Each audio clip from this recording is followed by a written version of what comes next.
नमस्कार. माघ महिन्यातल्या शुक्ल चतुर्थीला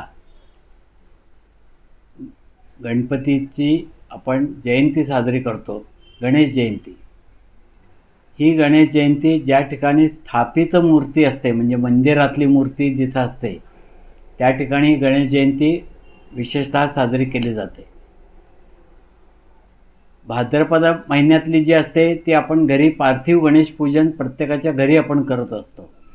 परंतु जशी रामनवमी, जशी श्रीकृष्ण जयंती, नरसिंह जयंती, तशी श्री गणेश जयंती. कारण हा कश्यप आणि आदिती यांच्या पोटी जन्माला आलेला हा अवतार आहे गणपतीचा. आणि म्हणून ही मागे जी चतुर्थी आहे, विनायक चतुर्थी, ती 13 फेब्रुवारी मंगळवारी यावर्षी असून विशेष म्हणजे यावर्षी अंगारक योग आहे. आणि म्हणून विनायक चतुर्थीचा किंवा गणेश जयंतीचा जे उपवास करतात तो त्याने 13 तारखेला करावा. याच्याच जोडीला तिलकुंद चतुर्थी पण असते, ती मात्र 13 तारखेला नाही आहे, तर ती 12 तारखेला आहे. कारण त्या दिवशी संध्याकाळी ती चतुर्थी असावी लागते आणि त्या ठिकाणी महादेवाचं पूजन केलं जातं.